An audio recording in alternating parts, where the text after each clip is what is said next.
What is up, diehards? Welcome back to the Die Hard MMA podcast. I'm your host, Clint, your boy. We are back for some more MMA action. Woo! I couldn't be more excited. I am ready to go after a week off, a nice long 3-day weekend, a bottle full of Fireball. Your boy's back, ready to go, ready to break down these fights and look for an opportunity to make that cash. Let's freaking go. How is everybody doing? Did you have a nice Memorial Day weekend? I hope you did. I hope you took care of yourselves and your family and social distanced appropriately.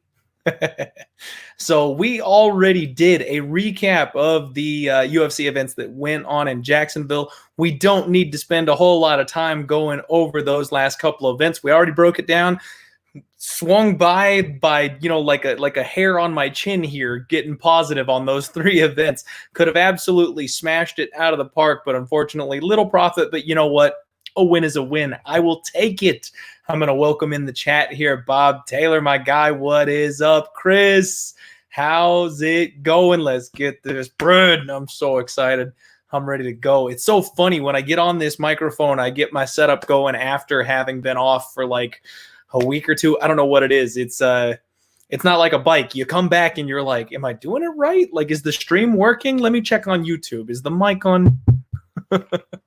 Everything seems just a little bit off the first time back. So I'm going to loosen up here and we'll get this bad boy going. We've got a pretty good fight card this week. I'm super excited. We're headed back to the Apex. We're going to Vegas, which means things are trending in the right direction over here. Being in other places around the world, get me the hell out of Jacksonville. The judging was awful. I know we can never rely on the judges to get anything right, but at least in Vegas, it's probably the best venue that we can possibly ask for, right? At least we're going to get as close as we can get to good judging while we're in Vegas. And being in the Apex, Dana White's going to have a whole lot of control of the situation, probably please God, pick some good judges that are going to get this thing taken care of and moved right along for us. I am looking forward to it.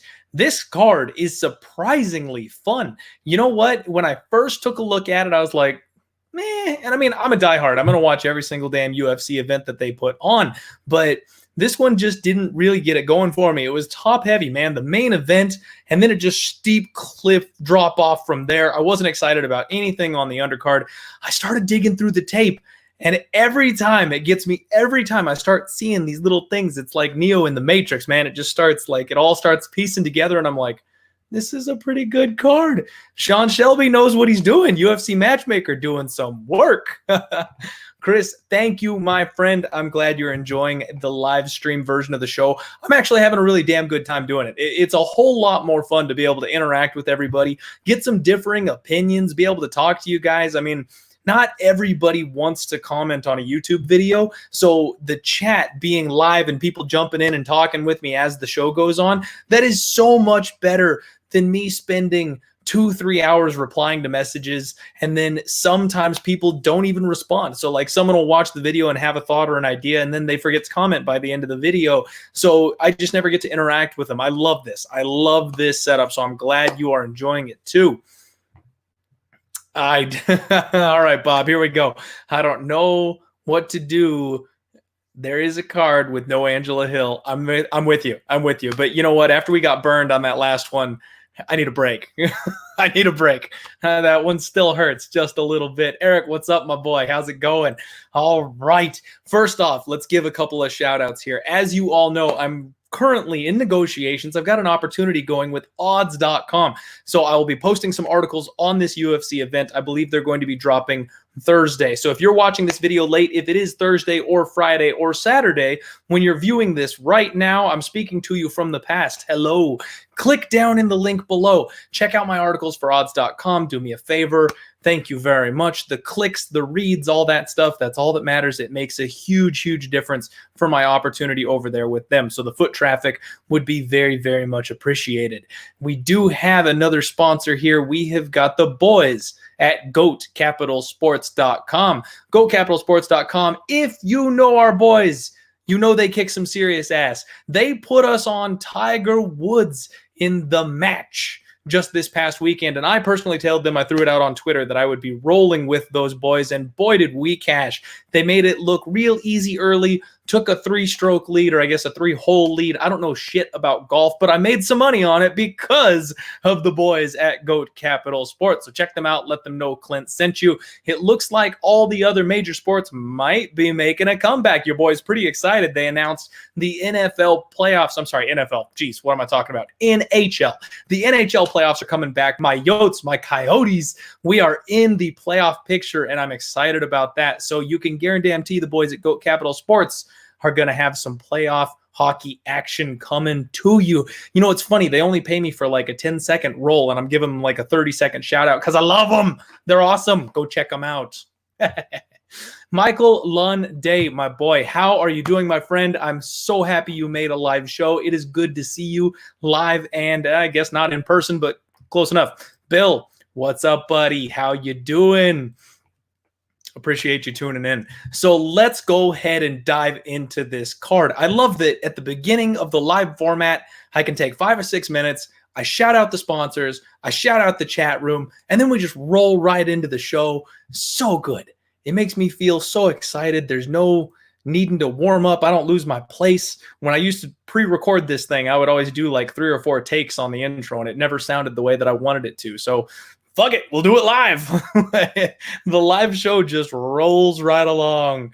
And here we go, some green screen magic for y'all. We've got our first fight of the evening. We've got Chris Gutierrez versus Vince Morales. And this fight is very intriguing to me. So I spent a decent chunk of time on this one. Chris Gutierrez, he's got good footwork. He circles really, really well. He's constantly moving in circles, and he fights really well from the outside. He uses leg kicks. He attacks the body with body kicks, and he uses those to find his range as opposed to like using a jab or something like other fighters you would see do. When it hits the mat, he's good in scrambles. He's got a good get-up game. However, he's relatively low output, and he always forces a chess match. This isn't a guy that you're going to get like a flash KO from. This isn't a guy who's going to land an arm bar or some crazy submission. He's just going to grind you and try to outpoint you by just barely this much for the entire course of the fight. And I'm not sure how I feel about that. Vince Morales on the flip side of this thing, he is 9-4. I'm sorry, I forgot to mention Chris's record. He is 14-4-0. Vince is 9-4. Doesn't sound nearly as impressive, obviously, but as we know, we have to read between the lines. That is not always the entire story. He has a very, very solid defensive guard standing. He shells up behind his arms and really protects his chin. He fights well, very, very long. He's got a sharp, long jab, and that's the rangefinder that I personally like and kind of give that little edge to. He has excellent head movement, so he's not going to be standing in front of anything. He's got a real strong right cross. He has a fast counter left hook, and he's actually got some wrestling chops in his back pocket. That's something that we haven't seen a whole lot so far in his MMA career, but from what I understand, I believe he's a college and high school wrestler, so it's there. He just hasn't had to use it. He's got heavy hands. Out of the two of them, he would be the one who I would consider being a finisher. He also attacks in combinations, and that's something I love to see. Chris seems to be a little bit on the tentative side, a little bit on the slower side, and he kind of pot shots from time to time, whereas Vince, when he finds an opening, he's going to land a 3 or 4 punch flurry. I love seeing that. This is a fight that I was very, very, very tempted to take a dog stab on. Right now, it's close to a pick'em weighted ever so slightly to Chris Gutierrez. We've got -115 on Chris, -105 or +100 on Vince, and I was this close to taking that shot on Vince Morales. I do think that he gets this done. The only problem is against a guy like Chris knows exactly how to grind out the judges' scorecards. So it could get close. It could get hairy. He fights that defensive style that you hate to see. But Vince is the guy who's got that bomb in his back pocket that might be able to go ahead and take it down. One thing that I want to look at, I apologize if I'm not looking at you, it's because I'm looking at my stats. So that's what's going on here. We have to look at the level of competition here. So El Guapo, Chris Gutierrez is 1-2 in his last 3. Sorry about that. So he lost to Hani Barcelos. No shame in that. Hani's an absolute beast. He beats Ryan McDonald via decision, and he wins a split against Gerardo de Freitas Jr. Not overly impressed with that. That fight was razor thin close. He very easily could have lost that one. He could be 1-2 rather than 2-1 in the UFC today.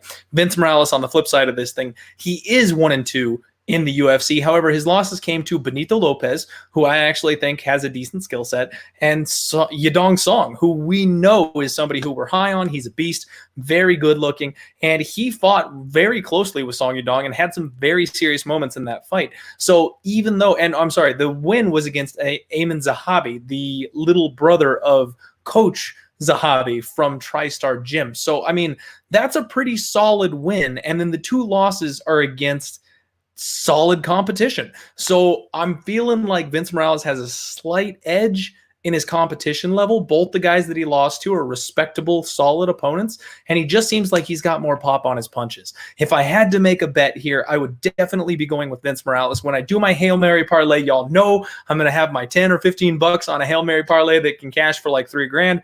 Vince is going to be the pick. So I will pick Vince Morales to win this one, but it was just too close. I've got a couple of other bets I'm more interested on the card, so I'm not pulling the trigger on a straight play here. Let's see here. My boy Cole stepping in here. I think Vince is the play if he survives the leg kicks. Exactly correct.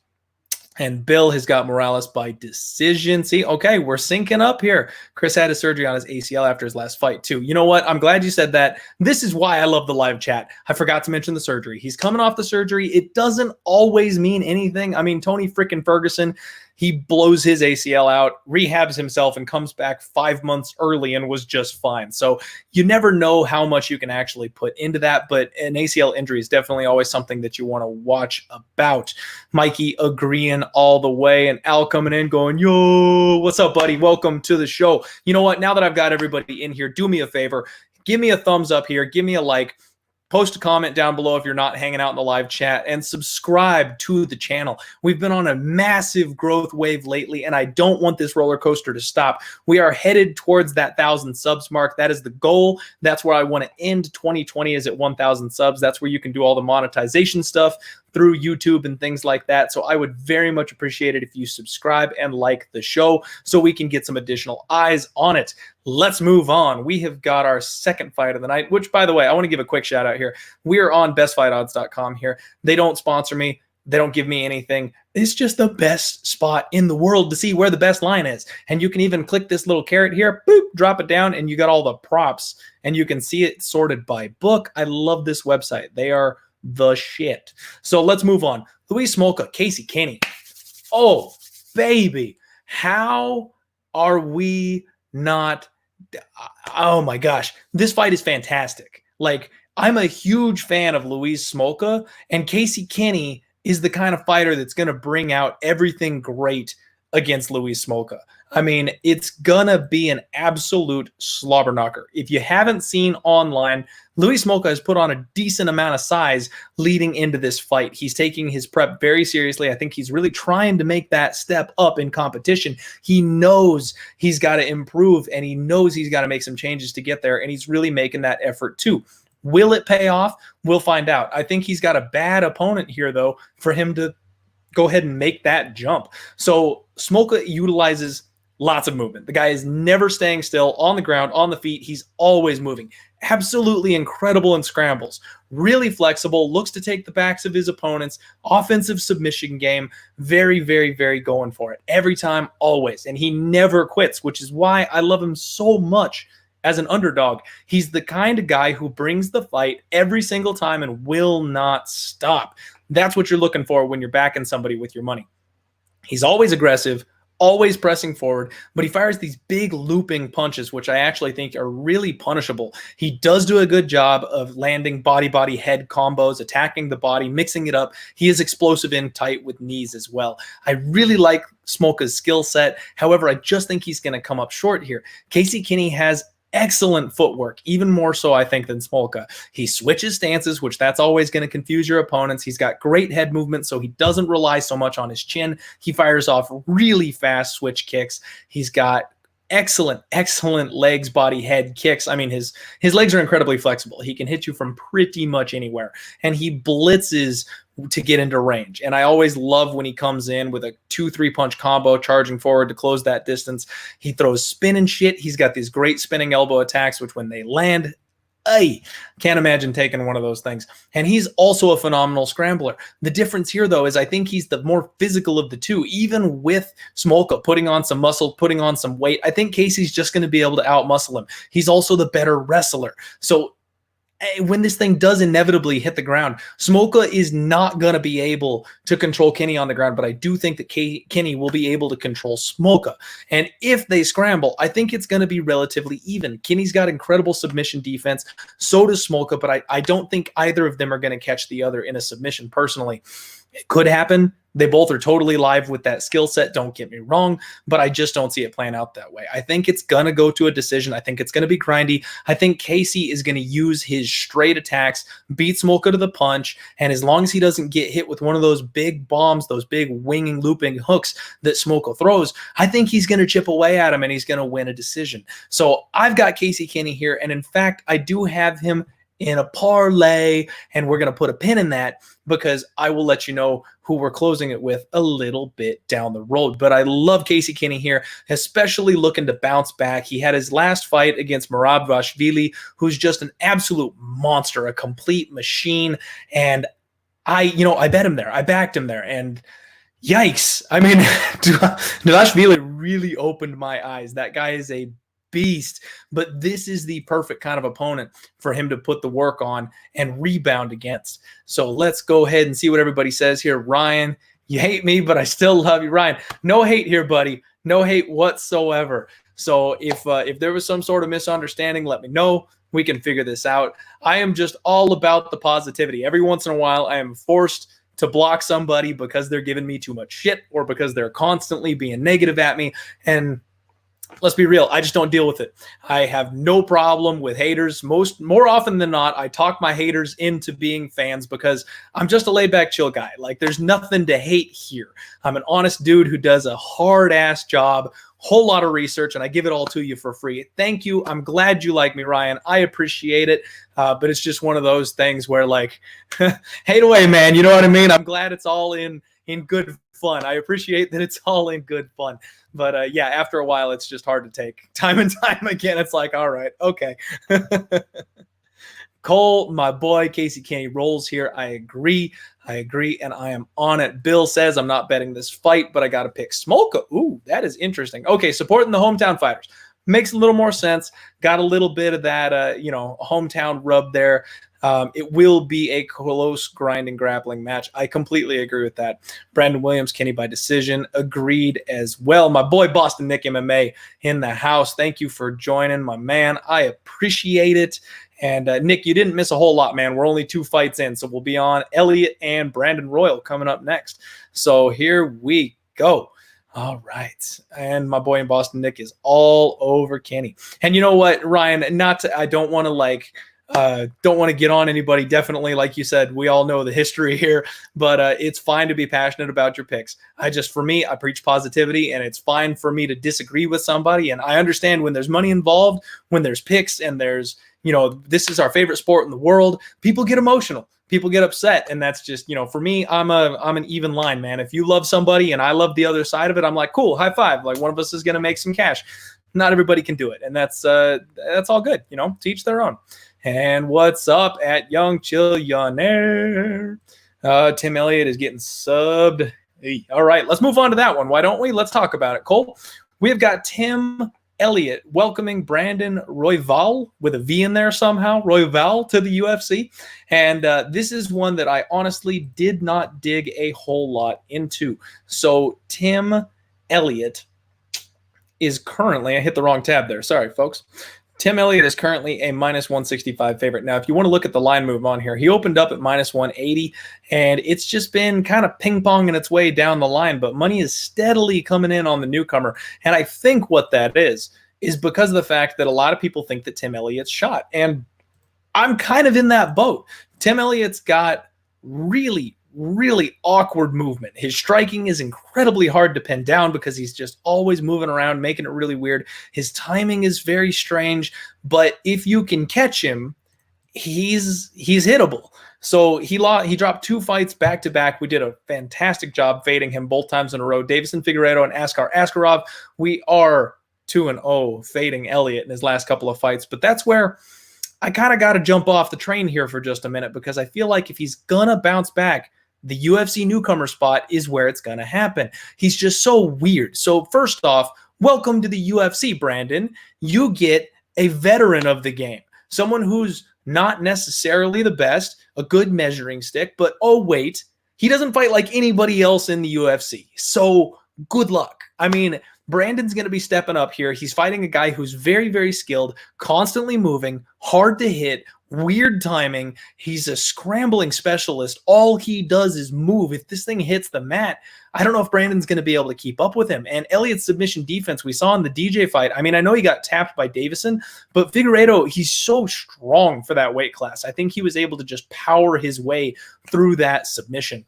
And I don't know if Royval's got that kind of power. So Royval seems to be a submission specialist himself. And the one fight that I really paid attention to was his match against Casey Kenney. So we've got a common opponent here with the last fight.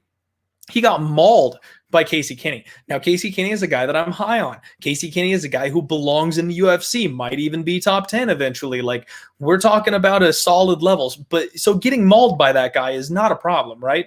No problem getting outworked by Casey Kenney. But I so far haven't seen anything that tells me he's going to be able to tap Tim Elliott. He's got 6 of his 10 wins are by submission. He does have 3 knockouts, but unless you've got some serious power behind your punches, which I don't know that Brandon is capable of, I don't think he's going to clip and take out Tim Elliott.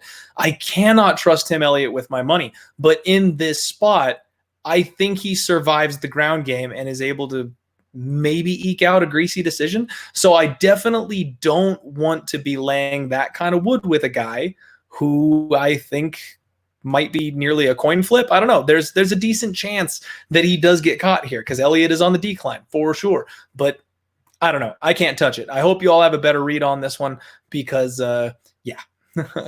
Let's go back in here. Ali, what's up, my friend? Why'd you stop tracking on Bet MMA? To be completely honest with you, my friend, I completely forgot. I do a whole lot of work with my podcast.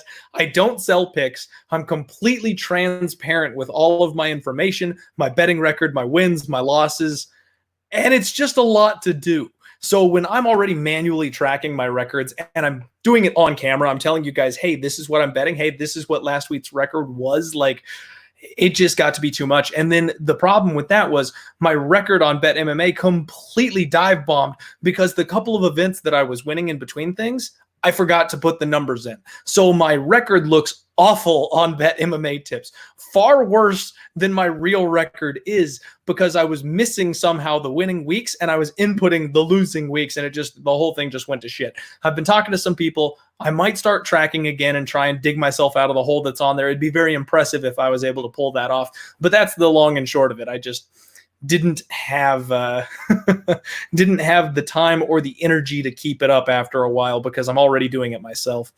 Let's see. Cole, so Smolka is 2 inches taller, half-inch reach advantage. Yeah, he is taller, but I don't know how much that height's really going to help him. And a half-inch reach, I mean, we're kind of splitting hairs here. Dan Levi is on Brandon Royval. Okay. And see there, I mean, Dan Levi, respect those guys. Half the Battle is one of the shows that I started listening to get into handicapping and doing a show of my own as far as MMA goes. So nothing but respect for those guys. And they're sharp as hell. So if they're on Brandon, I mean, that's definitely a good take to have. I can't wait till their show comes out. I'll be listening to it a little bit later. Bill's got Tim Elliott by decision. That's kind of the way I'm leaning. Definitely don't want to put anything on it, though. Elliott's going to rolls. You know, there's a strong opinion right there, Chris. Hot takes. I love it. All right. Debut might be too much. Askarov is far better than Royval. I do agree with that. I love Askarov. He's a welcome addition to the UFC. Wow, you all are firing tonight. I love this. Usually I've got like 3 comments to catch up on between my fight breakdowns, and y'all are dusting me this time around. Elliott just seems like a guy. There's more for the paycheck. That is, I believe that's accurate at this point, Michael. I really do. He just seems to be kind of done. And I mean, let's look at the ages here. I mean, Brandon's 27 and Tim Elliott is 33, but he's an old 33. All right. I mean, he's 15-10, so he's got 25 professional fights. But I mean, when you're getting close to that 500 mark, you hit the highest heights. He got wrecked by DJ. He bounced back, and then he got wrecked by the next top contender. I mean, there's only so much of that these UFC guys can take. You got to wonder how much that takes out out of you. And eventually you just get the message that you're not going to be in the top 5 anymore. And yeah, you show up for the paycheck, get yours. I totally get that. All right. I think I am relatively caught up. If I do miss some of these comments, I do apologize. Just kind of doing my thing here. And Muay Thai 23, no, just no. Okay, Michael Mason. I know it's off topic, but an early pick on the potential McGregor-Gaethje bout. Oh, all right. You're putting me on the spot here. I was not planning on doing this.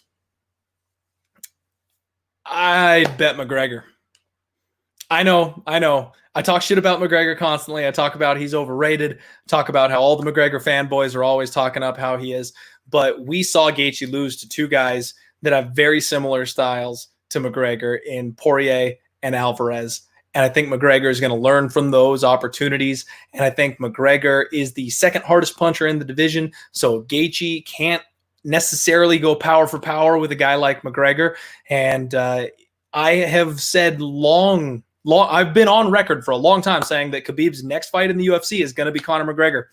The UFC will find a way to make it happen. It didn't matter how many contenders there were. It didn't matter how many fights were in the way of it happening. The next fight is going to be McGregor-Khabib 2. And unless Justin Gaethje can stomp on McGregor, I'm hoping we get like a pick'em, or God forbid, because of the recency bias with everything that Justin Gaethje has done, if we can even get slight dog money on McGregor, I will definitely be betting McGregor in that fight, because I think we see McGregor-Khabib 2. It's fate. It's destined. It's gonna happen. Moving right along, we've got Jamahal Hill taking on Kildson Abreu. And this is a fight that I'm very, very, very nervous about. Jamahal Hill, if we take a look over here at bestfightodds.com, he opened up as a -175 favorite. There's been a absolute flood of money coming in on Kildson Abreu, forcing him all the way down to -125. This thing is damn near a pick'em. I wouldn't be shocked if this line ends up flipping by fight time. That much money is coming in here on Kildson Abreu. I know a lot of sharp people who I respect who are on Kildson Abreu. That being said, your boy has locked up Jamahal Hill at -125. I am on Jamahal. Now, he stands tall, he's long, he's very light on his feet. He has a huge work rate for a guy that's at 205 pounds in the UFC. It's just not something you see. It's shocking to me. I'm going to pull my stats up here so I can actually read off the correct numbers to you. And he uses step-in knees to work his opponent's body, which I really, really love to see. He's got excellent footwork. He's always attacking the body. He's got powerful, powerful knees in the clinch. He has a strong left cross, a hard left body kick. The only downside is he does keep his chin up just a little bit. His hands are low. He is open for counters. He can be hit. That's the downside here, but that's why I'm paying -125 instead of -175. I think we're on the right side. I think he's the favorite. He should be. And I think we're getting the best price on it as well. I wouldn't want to lay the kind of wood with him that he opened at. It was going to be a pass for me. It would have been Jamahal Hill's the pick, but no bet if he had been up in that range. But since I got it so low, I kind of got to go with my gut here. Kildson on the flip side of this thing, constant attacking leg kicks. He's really been working on that. If you check out his Instagram, you can see him drilling the leg kicks, and that could be a problem here. He's going to try to chop down the tree of Jamahal Hill. He's willing to pull guard because he's so damn good on the ground. He works well off his back for a big guy. He does swarm his opponents, but he also drops his hands. He's also got good footwork. He throws a whole lot of feints, but he's got kind of low output. So my whole thing here is that he's got to get it to the ground. There's no way Kildson can win this fight on the feet. And what we saw from Jamahal Hill is, yes, he gave up the takedowns against Darko Stosic. He was always able to get back up. Yes, Klidson's going to be far more dangerous on the ground as far as a submission threat goes, but I think the gas tank on Jamahal Hill is just something else. And you know what? If you get one or two takedowns, the guy keeps getting up, and then he starts kneeing you in the gut and punching you in the face 3 times before you get a punch off. These guys just lose their gas tank. We're talking 205 here. I think Jamahal Hill is going to wear out Kildson Abreu. I think he's just going to put a beating on him and keep pounding him on the feet and make him work. And Kildson doesn't have the kind of output or the kind of gas tank he would need to just continue closing the distance and continue getting the takedown. If he gets one takedown and subs out Jamahal Hill, that could totally happen. Don't get me wrong. That's absolutely on the table here. Kildson could choke out Jamahal in the first 2 minutes of the fight. But if he fails that first takedown, or if he gets that takedown and Hill gets back up, and then he fails the second takedown, it's just going to snowball. It's just going to steamroll, and Jamahal Hill is going to outwork this guy. I know we've only got a one fight sample size, and that's hard to go off of, but his Contender Series fight was kind of the same way. Hill had a 7.92 significant strike output against Augusto. 7.92 per minute. That's insane for a light heavyweight. This dude is big and he can move. And on top of that, he only absorbed 2.82. Now, I know part of that is the shortcomings of Darko, so we can't completely read into that. But if we want to look at the stats for Kildson Abreu, he averages 2.02 significant strikes per minute, and that's over 3 UFC fights. So what that tells me is that even though he does seem to be more low output, that's kind of his constant. He averages 0.67 takedowns over a 15-minute span. So we talk about this guy needing to get the fight to the ground, having to use that ground game advantage. Well, he's got a 20% takedown accuracy, and over the course of 3 fights, he's averaged half a takedown over the course of those 3 fights. So in my opinion, Kildson Abreu has to realize my only path to victory here is the ground game, and he has to change his game to come out and make that happen. All the while, Jamahal Hill, knowing his weakness is the ground game, knowing his opponent's strength is the ground game, has to have worked on his takedown defense and then not be able to put up with Kildson Abreu. I feel like those don't quite mesh well together. Like, Kildson has to change what he's doing completely. Jamahal has to not be ready for it to actually happen. So I'm on Jamahal Hill. I can't manage passing this one up. I know he doesn't have good takedown defense, but he's got a phenomenal get-up game, and he's going to be able to just outwork Abreu. So let's see what everybody else here says. Parlay, Tim, Abreu, Burns. Woo! That would be that'd be impressive if that bad boy cashed. Let's see here. Small cage will be a downside for Hill. You know what? That's a good point, Bill. That's absolutely something that I should have brought up. We are going to be in the small cage this week, and that is a downside that will allow Kildson to close the distance, close the space, get him pinned up against the cage more often, that kind of thing. But I still just think the gas tank of Hill is something that's going to work. Let's see here. Hill doesn't have good takedown defense. Yes, we win over that. I want to see Tony and Nate McGregor and Masvidal. I mean, at this point, we're just throwing bones here, right? Like, who knows what the hell's going to happen? Did y'all see that Kamaru Usman and Masvidal are going at it because Masvidal is talking about a rematch with Nate instead of going for a fucking title shot? Like, who does that? You come in, you set the world on fire, you take 170 by storm, you get to a title shot when other people have been grinding for their entire lives for it. The world is pushing you for this title shot. It's your big moment, and you go, I'll rematch the guy whose ass I already kicked coming off of a loss instead. How's that sound? Not a strong move by Masvidal. Not a strong move at all.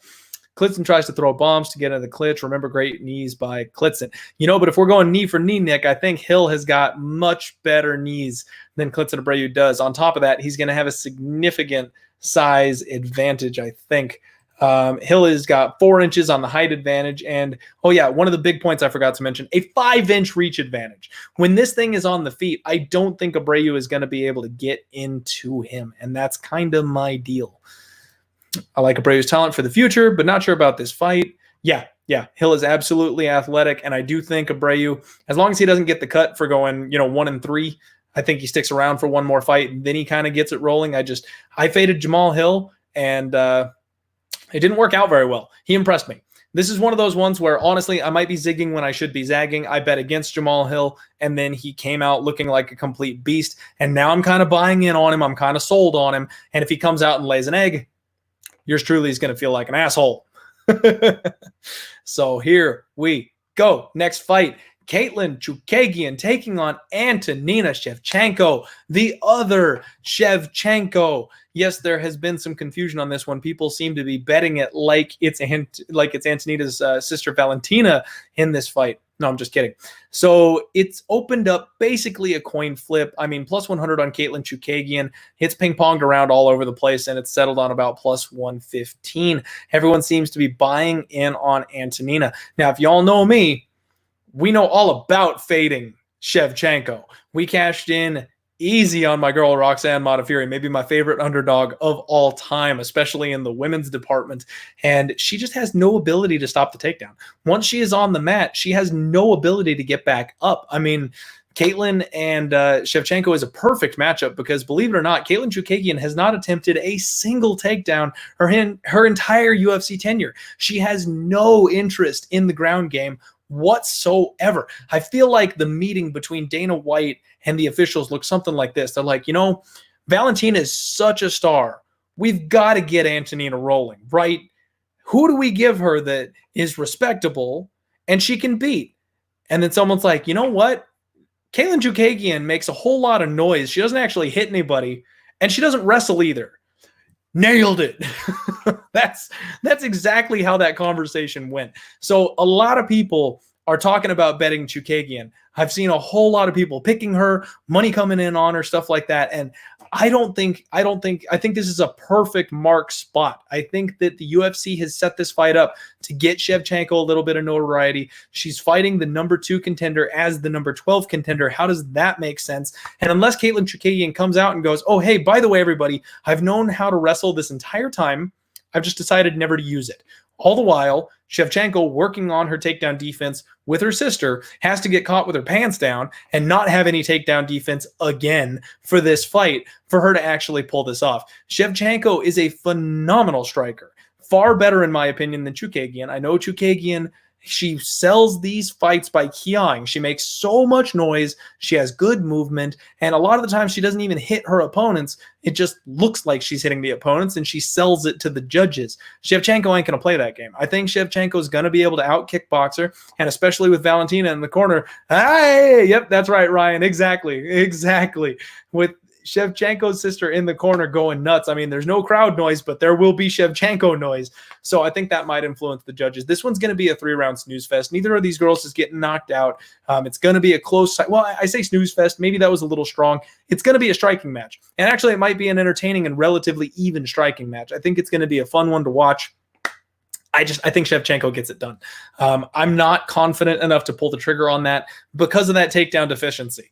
Because I know how easily you can grind out Antonina Shevchenko. If Katlyn Chookagian decides, I'm going to take her ass down, that could just be it. It could just be over because Shevchenko will once again spend another 15 minutes on her back and not be able to get up. So that's kind of how I'm feeling on that one.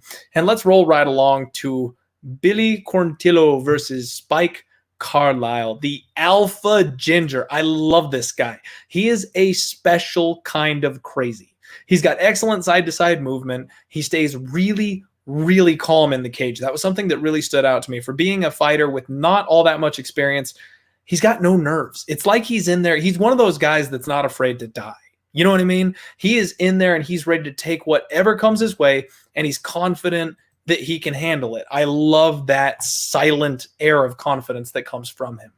Now, he feints level changes, which I think is always excellent when you've got a guy who's got a really strong ground game, a really heavy top game. When he makes you think about that takedown, that opens up windows for striking. He's got explosive head kicks, and he's got power from basically every single strike. The dude is a little tank, and he can knock some people's heads around. He also trains with Beneil Dariush, which I think is just a phenomenal place to be. Beneil Dariush is a very, very talented fighter, especially when it comes to the mat, the wrestling, the submission game. We're going to see Spike Carlyle improve in that area, leaps and bounds. Billy on the flip side of this thing, he's 13-2. He's a pressure fighter. He always comes forward, attacks hard with leg kicks. He does mix in kicks to the body and the head. He's got a looping overhand punch that's solid, and he's very, very solid defensively speaking from a grappling perspective. He's got smooth transitions. If he gets on top of you, he floats really, really well. He's very light on top, stays in good position, good solid heavy ground and pound, has a high pace and a solid gas tank. Honestly, Billy is a guy that he gets the thumbs up. He's got all the skills there, but he gets rocked a lot. He is open for shots, and he really relies on his chin. He's one of those take a punch to give a punch kind of guys sometimes, and that's not a game you can play with Spike Carlyle, in my opinion. I'm going to go ahead and take the shot. I'm betting on Spike Carlyle here. I'm going to roll with the Alpha Ginger. I got him at plus 135. I missed the boat just a little bit. I think he opened up a little bit wider than that. You could have got plus 150 or something like that on him, which naturally I would love to have that a little bit more, but I'm buying in. I am buying in on Spike Carlyle.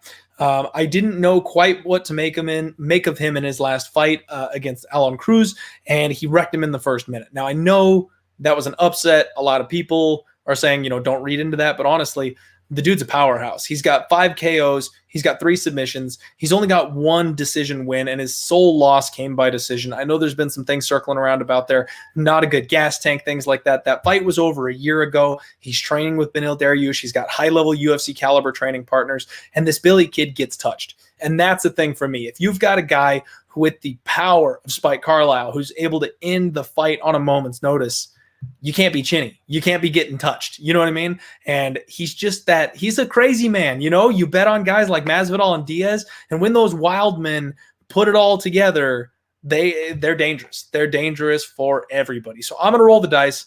I'm going to take Spike Carlyle. This is one of those ones where, if he happens to cash, if he wins this thing, especially if it's dramatic again, we're not going to see dog money on that kid for quite some time. So I want to try and snatch it while I've got it. I'm going to catch back up here on the chat.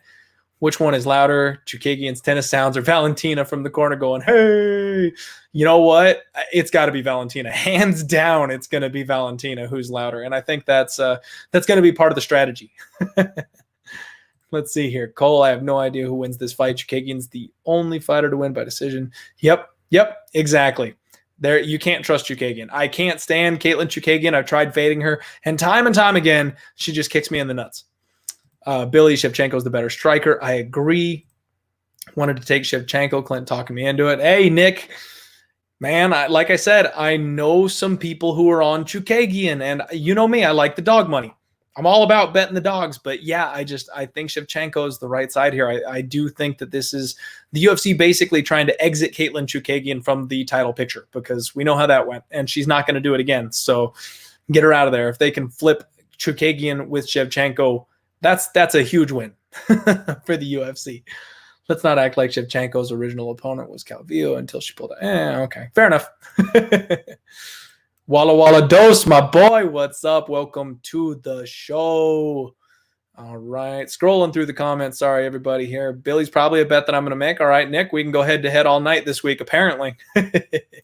Billy can win if he takes it to the ground. Yes, Bill, I agree.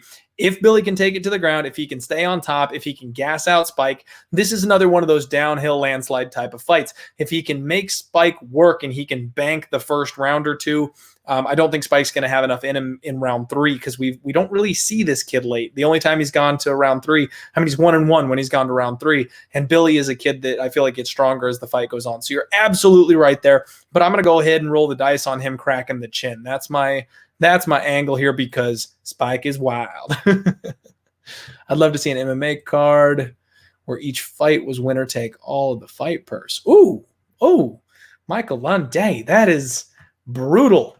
That is brutal. These boys put so much work in, and then to go home with nothing after getting your ass beat. Yikes. I understand from an entertainment perspective. Yeah, you're probably going to fight harder, right? You're going to take risks that you wouldn't otherwise take, because you got to make sure you take home that cash. But yeah.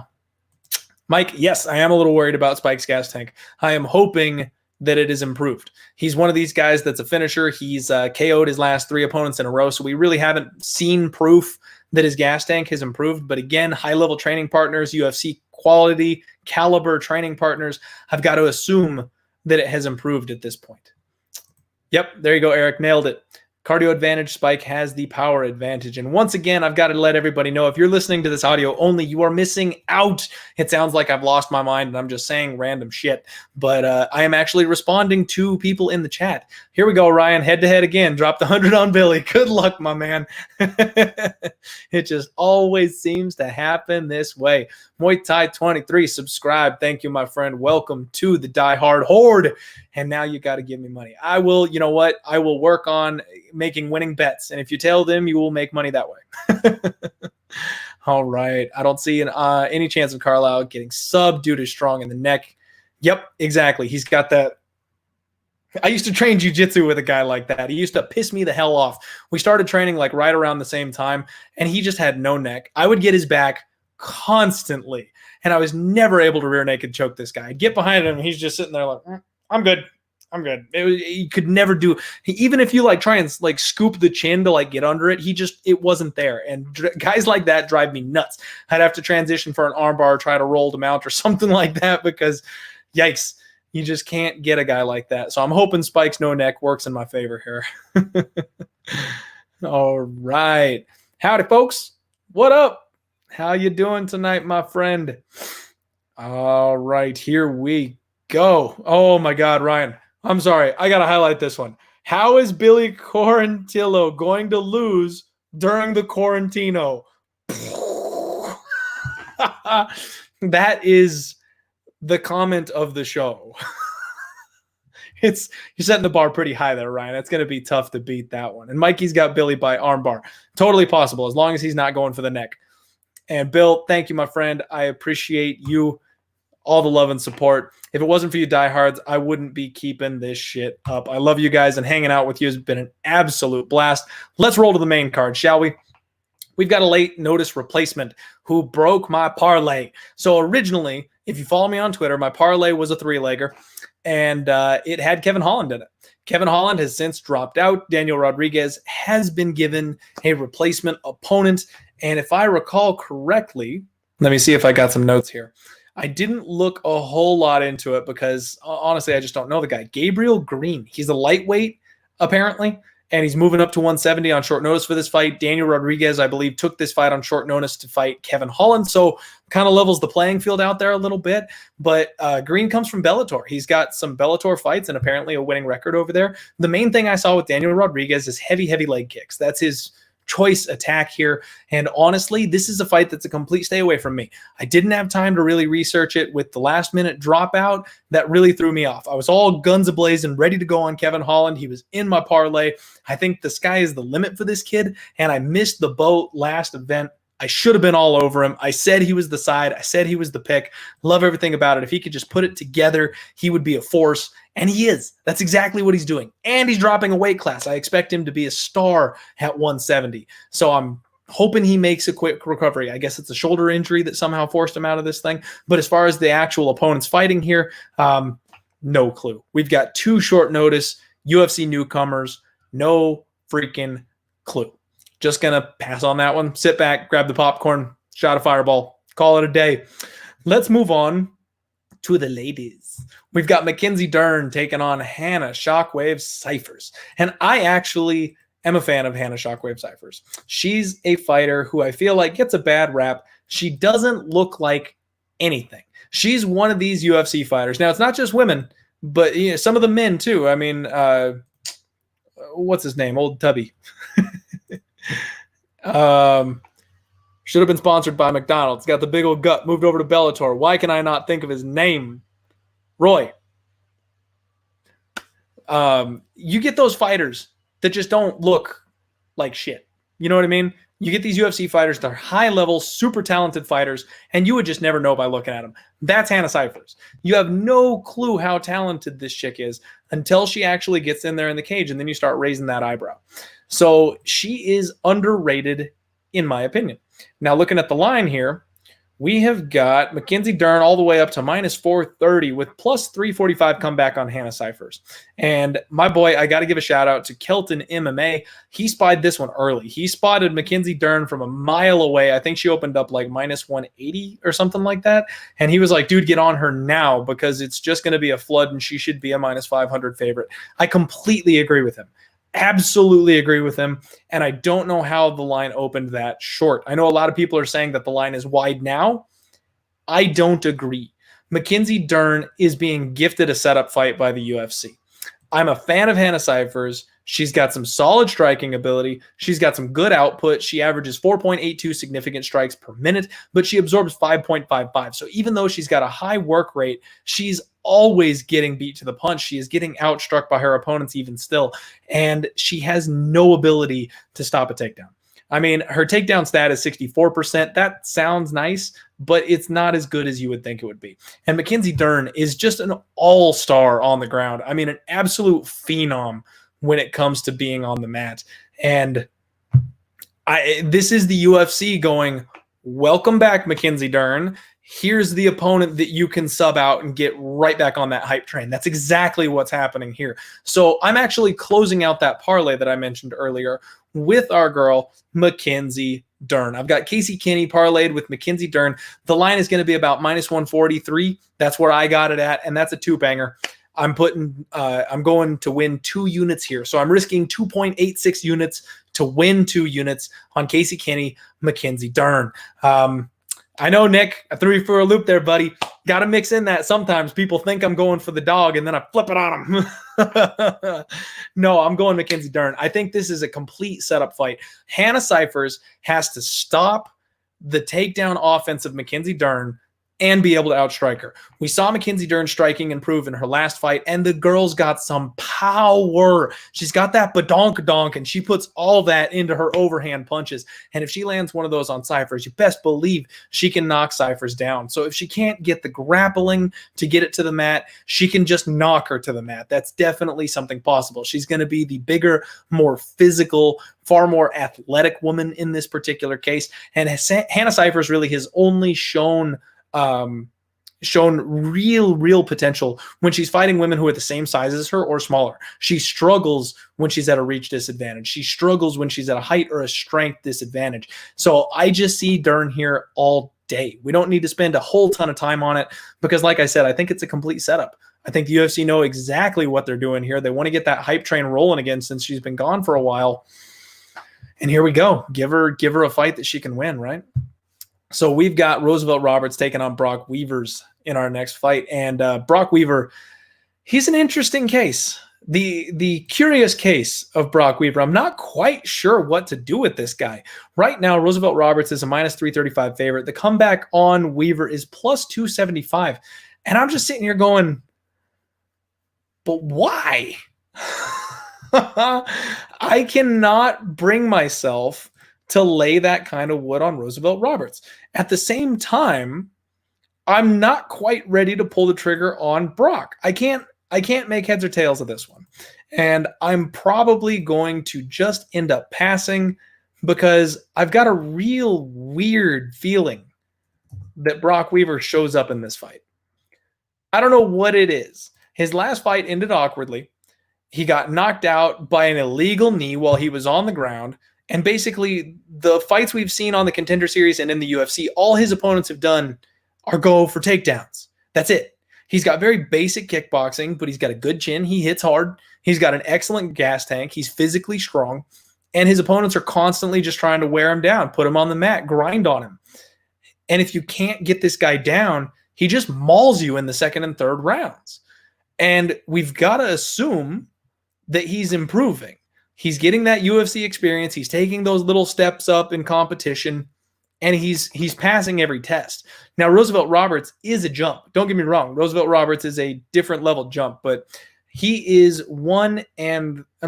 3-1 in the UFC, so he's got a winning record, but he only averages 2.87 significant strikes per minute. He absorbs 2.35. So I kind of have a memory of him being far more impressive than he actually is. The guys he's fighting and beating, Thomas Gifford, Yakovlev, I mean, I'm not overly impressed with his level of competition so far in the UFC. And he has just barely edged out these people on the feet. He averages 1.84 takedowns over the course of 15 minutes. And he's got a 63% takedown accuracy. So, I mean, that's not bad. But when you're going up against a guy like Brok Weaver, who apparently his bread and butter is takedown defense, unless Roosevelt Roberts finds a way to get to the back and snatch up some kind of a submission, I don't think he's going to be able to get Brok Weaver out of there. So I think this is going to go to the cards. I think this is going to be a hairy, close decision. And if Roosevelt Roberts gets on top of Brok Weaver and Brok Weaver decides to, he's able to defend that takedown and he can stand up or just make him work, like, he comes on hard. And Roosevelt Roberts does not significantly outstrike his opponents. So even when he's on top of him on the mat, he's not dealing a ton of damage. When they're on the feet, he trades relatively evenly, barely outlanding his opponents.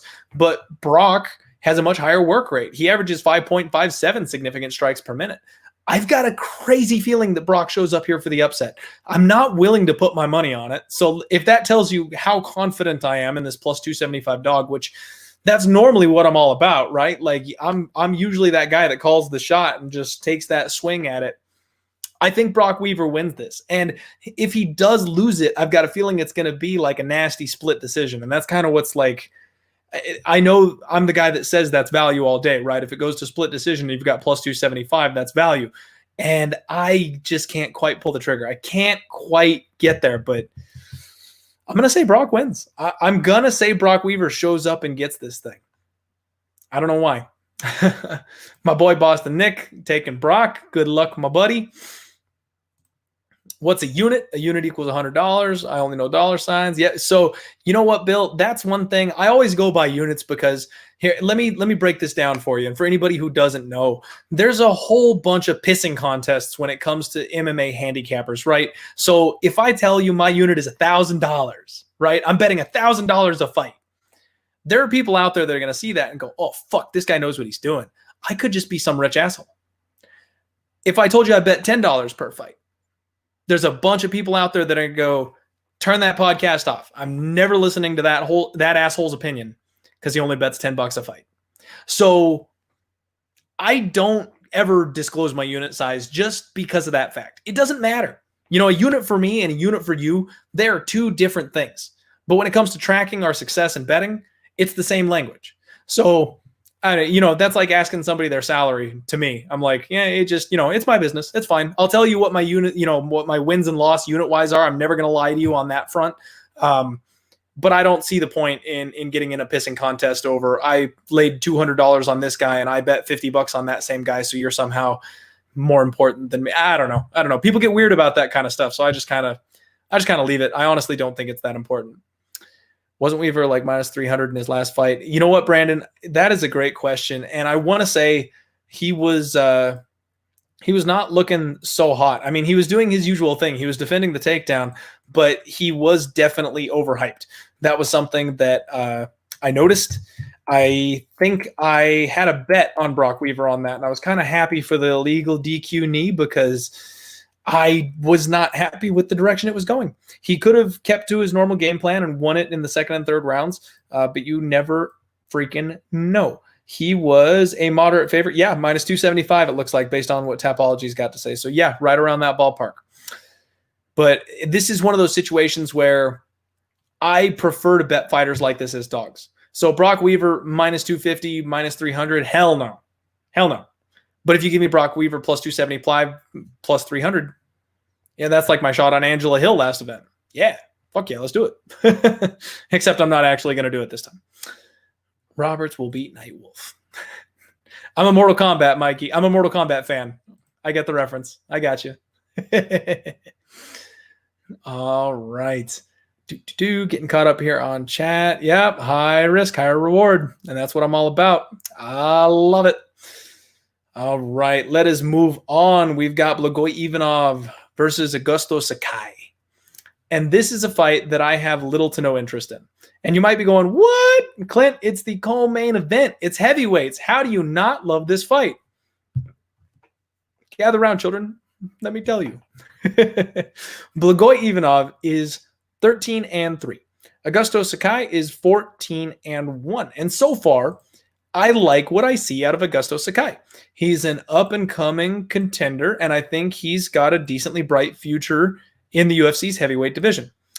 Augusto Sakai, on the flip side of this thing, is 2-2 in his last 4, and I'm 0-2. I am not at all impressed with Blagoy Ivanov. I hate this guy. I'm sure he's a very nice person. He's got a really cool story, actually. 33 years old, 18-3. He's kind of a badass when you think about it. But when it comes to a betting perspective, I have a real problem with him because I tried to fade him with Big Ben Rothwell, and I tried to fade him with Tai Tuivasa. And both of those guys were fighters who very easily should have been able to defeat what Blagoy Ivanov brings to the table, and neither of them did. It was rough. I bet against him twice. I bet big against him twice, and it was harsh because neither of them went my way. He ends up fighting very, very closely with Derek Lewis, and I was smart enough to stay off that one. It was a split decision.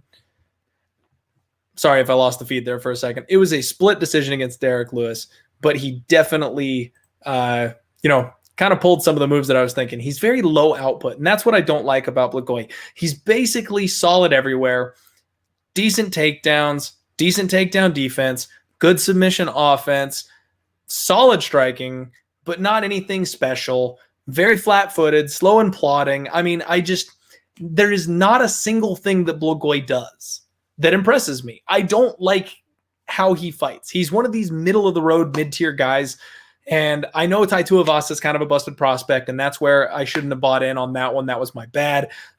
Big Ben Rothwell, I think he just laid an egg that night. I mean, I know he's not much at this stage either, but I bet on him against OSP, and he showed up exactly the way I wanted him to. I thought that was going to be the same situation here with Blagoy. He should just have had that edge basically everywhere, but he was very stationary that night.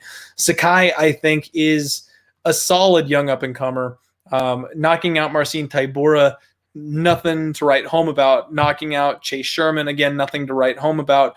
The split decision win over Andrei Arlovski, nothing to write home about. So this is a razor-thin fight, in my opinion. It's a pick 'em for a reason, and I can't bring myself to sit on either side of the fence. Part of it because I want to take Augusto Sakai just so I see somebody beat Blagoy Ivanov. I want to have money on it and actually appropriately and accurately fade Blagoy Ivanov, and that is never a good reason to lay a bet. Because if you're just going, I'm pissed off and I want to see you lose and I'm willing to put my money on it so I feel better about myself, that is not a winning strategy, folks. Believe it or not, it's not going to happen.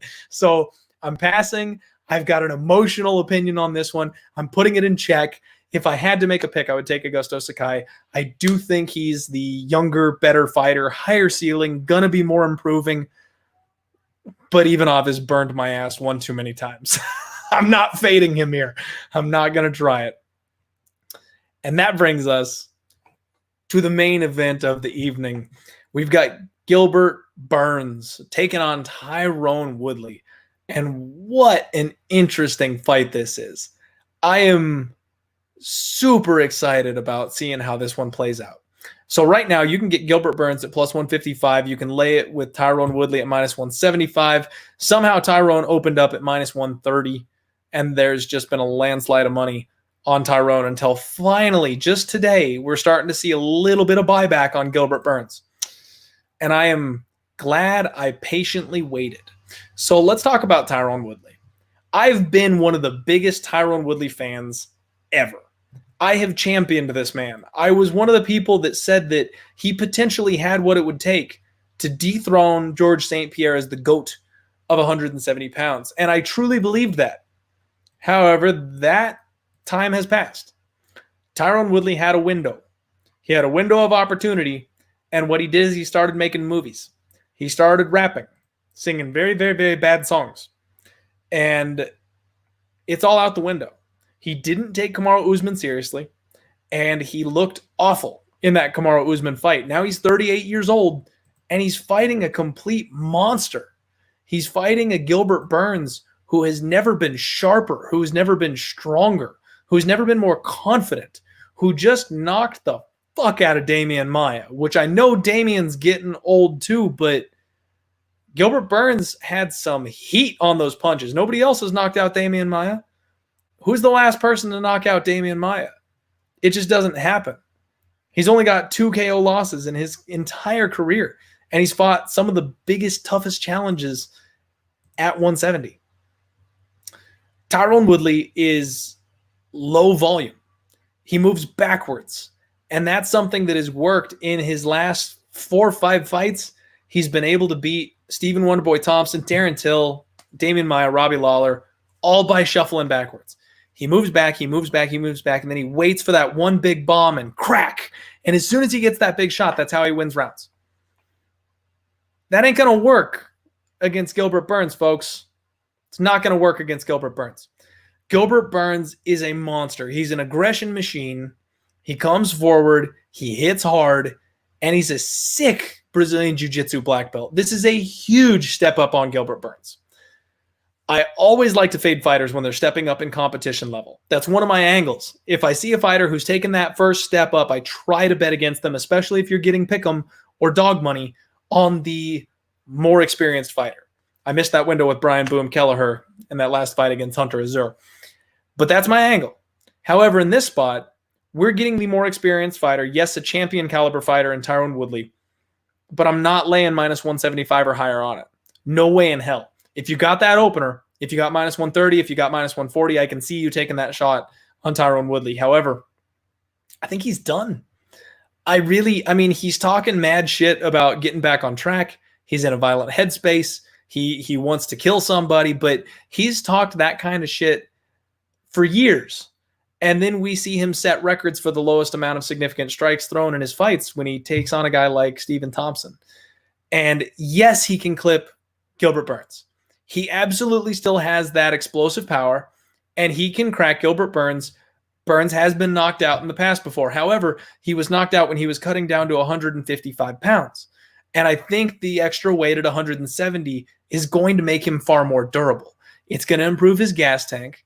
And if he is able to just be the forward-moving fighter, mix in his leg kicks, mix in those hooks, go for his takedown attempts, and that's something we always see with Gilbert Burns is he attacks the legs. I don't know when the last time Tyron Woodley fought somebody who attacks the legs was. So Woodley's got a massive wrestling advantage here, right? But he doesn't use it. So if Gilbert Burns comes out and starts kicking the crap out of his calf and his shin, you could say Tyron Woodley's going to try and scoop a leg and go for the takedown, but is he really? We've never seen him do that. He doesn't do that anymore. Tyron Woodley at this point is KO or bust. And when this fight first got dropped, I was like, oh, my boy Tyron is back, and he's serious, and he's training hard, but you know what? He's off in Tahiti. He's on a beach somewhere hitting mitts. Is he really training all that hard? Is he? You know what? And one of the things that we don't see a lot is champions who get their title back. Tyron Woodley wants his strap back. And I don't think that he's going to be able to win a couple fights against these top 7, top 8, top 5 fighters and then be able to get that strap back. I just don't see it. I think Father Time is working against him. And I think that we're going to see a slightly older version of Tyron Woodley. One of the things that you see with fighters when they officially are burnt out or they're over the hill is they stop being able to pull the trigger. And that's exactly what we saw when Tyron Woodley faced Kamaru Usman. Whether you showed up on point or not, whether you were in the right headspace or had the best training camp, there were opportunities for Tyron Woodley to at least try to hit Usman. And all he did was put his butt up against the cage and try and scoop under his arms to defend the takedown. That's it. You can't do that against a guy like Burns. Burns is going to mix in far more offensive strikes than Kamaru Usman did. It's not going to be just a wrestling match. And we know Tyron Woodley slows down. Gilbert Burns, and if you go over again, I do Instagram stalking on these things. If you head over to Gilbert Burns' Instagram, they've got a video of him. They're training hard for rounds 4 and 5. I think that Gilbert Burns' plan is to extend this fight. And I think they absolutely nailed it. Because if he can stick and move, if he can stay out of that counter range of Tyron Woodley, frustrate him, jab at him, kick the leg out from under him, just piece him apart until they get into round 3. And there's just a little bit of blood in those arms. There's a little bit of pop taken off of those punches. Then Gilbert Burns can really open up. And he won't have to worry so much about the heat coming back at him. If you haven't figured it out by this point, folks, I'm rolling with the dog. I am betting Gilbert Durinho Burns. This guy has been a money machine since he moved up to 170. We've cashed every single time on him. Kunchenko, Nelson, Maya. We are 3-0 riding with Burns, and I'm going to ride the wave. There was somebody who said that you can only bet on a winning streak once, because when it's over, it's over. So I'm not going to hop off this train until it's done. It's what I did with Henry Cejudo. It's what I'm doing with Gilbert Burns. I believe in this kid. He's got a sick set of skills. He's young. He is hungry. He is the future of the division. And I'm going to stick with him until he craps out. And don't get me wrong, Woodley might show up here. This might be the one. Woodley might crack him with a big shot and put him out in round 1. But you know what? I will put my money on there. I've got Gilbert Burns at plus 155. You can still catch it. It's still out there. But the line is starting to move the other direction. We finally are starting to get some buyback here on Gilbert Burns because the line has officially gotten too wide. And if anything, I can put the feather in my cap that I got some line value here because they opened this fight at a pick'em. Gilbert Burns was originally a plus 100 underdog or a minus 105. I'm getting plus 155. We got a solid number on this one, and it's going to be a hell of a fight, an absolute hell of a fight. I am so looking forward to this one. And now I have to dig my way through these comments because y'all have been rifling in the chat section, and I got to get caught up. So forgive me if you said anything interesting or fun during the Blagoy Ivanov breakdown. I'm going to roll on past those. Otherwise, we will be here all night. T. Wood lost the belt because of white privilege. Okay, never mind. Not getting into that. I clicked on the wrong comment to start this conversation off. You're welcome, Muay Thai 23. You got me. Billy says, Tyron is done. I agree with that. Yes, Nick. Money came in on Burns. But what is this bullshit? Burns will be done after 3 rounds? Nick, my boy, I love you. What is that shit?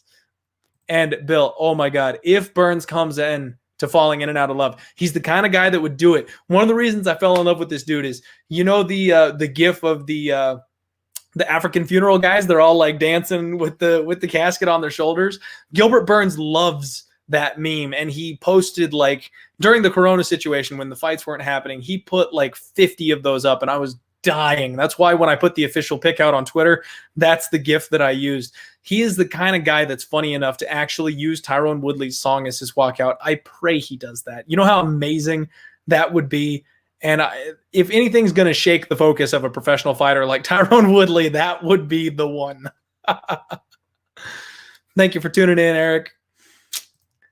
All right. I hate when Burns not getting the respect for his wins. That's right. They'll say Woodley is washed up and old even if he wins this. That's right, Brandon. They will say that. You know what? Tyron Woodley, and here's my problem. Tyron Woodley has been one of the most hated UFC fighters in history, and arguably the most hated champion of all time. I never understood. He's a solid guy. He's got an excellent skill set. Yes, his fights aren't the most entertaining, but it's one of those things where you can't deny the skill set that he has when he's doing it. If he wins this fight, I mean, I'm going to have to shut up. I don't think he ever beats Kamaru Usman, though. I'll be honest. I really don't. I still would love to see Tyron Woodley versus Colby Covington. I think that's a fight that just has to happen from a fan perspective, from a legacy perspective. The amount of heat that they built up, I don't know how the UFC dropped the ball not making that fight happen. That's one that's got to happen. But there's been a huge lack of respect on Tyron Woodley's name. Burns inside the distance.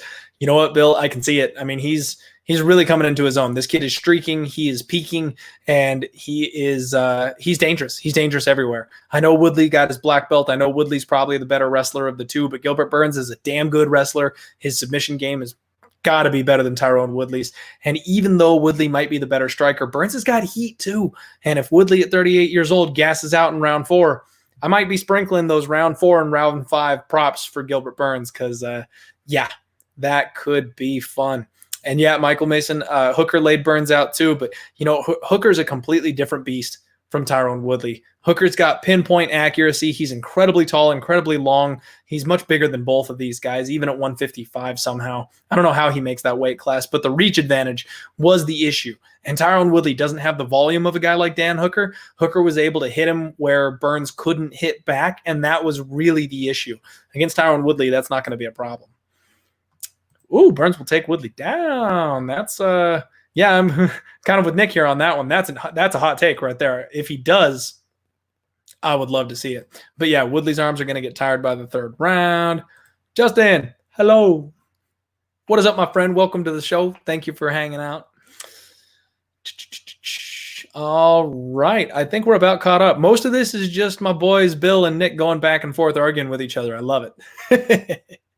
Keep it going, boys. All right. Oh, I'm sorry. Tyron could have been the GOAT. Unsubscribed. I'm sorry. He had a shot. I'm saying you rewind back when he was ruling his heyday with Stephen Wonderboy Thompson. If he had taken on a couple more guys that were up at the top, I mean, even when he subbed out Darren Till, like if he had taken on 1 or 2 more fights instead of picking and choosing his opponents so much, I really think he had a legitimate argument. He was on a very, very long win streak, and he was wrecking people the whole way. Unfortunately, I feel like that time has passed. Do you see anybody beating Usman? Not now. Not really, unfortunately. I think Burns might be a guy that potentially could get there. Tyron Woodley, he's on the downslide, and I think Usman is just Woodley 2.0. That's not happening. Colby Covington was the guy that I thought was going to beat Usman, but we saw that striking battle. He got outboxed and got his chin busted. I would love to see the rematch, though. That was a hell of a fight, and it went all 5 rounds. I would love to see that fight again. Colby Covington, I think, has the best shot to beat Kamaru Usman right now, but he's got some work to do considering how much he got beat the last time. Leon Edwards and Usman fought years ago, and yeah, I mean, Leon Edwards, he's definitely the dark horse. He's a very, very interesting fighter in this division, and I think that he could do a whole lot of damage. However, he also, I don't think he's as good as these guys.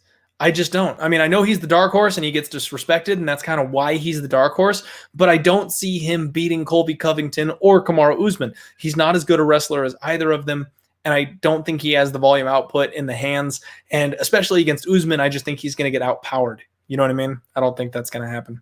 How many months since Woodley fought is actually a great question. He lost to Kamaru Usman in March of 2019. Yeah, so it's been over a year. Over a year. It's been a long time, especially at this stage of your career. When you're, 37, 38, 39 years old, that is a hell of a long time to be taking off. Well, everybody, let's recap these picks, shall we? I've got Jamahal Hill minus 125, Spike Carlyle at plus 135, Gilbert Burns to close the show at plus 155, and I'm doing a 2-banger on my parlay, Casey Kenney, Mackenzie Dern minus 143. I am risking 2.86 units to win 2, and I'm hoping we come back with a force, with a vengeance, because the last 3 events left a bad taste in my mouth. I had my Reed goggles on perfectly. I had some sharp spots, and I didn't pull the trigger. I didn't have the balls to actually go with my reads, and it cost me money. And I would much rather pull the trigger on a bet and lose it than not pull the trigger and win it and be sitting there imagining what I could do with the cash. So thank you very much for joining me. Do me a huge favor. Hit the thumbs up button on this thing. Subscribe if you haven't already. Head over and follow me on Twitter at DieHardMMAPod. And I love interacting with everybody on there. So as long as you don't hate too much, we can definitely have some fun. Ball busting is fine. Again, as long as it's all done in good fun. Thank you all for supporting the show. Without you all, there would be no Die Hard MMA podcast. And if you feel like supporting the show financially speaking, tips and donations are always appreciated. Those will be in the comment section down below as well. Good luck on your action, everybody. Crush the bookie. Make some cash. Have another great weekend. Your boy is going to be posting videos, taking shots of Fireball and shit, because it's just going to be that kind of a day this weekend for me. I guarantee that. So everybody get out there. Have a good one. Thank you, Sumner, my friend. I appreciate it. I'm glad you liked the show. Everybody, you have a great rest of your week. Have a great night. And let's roll.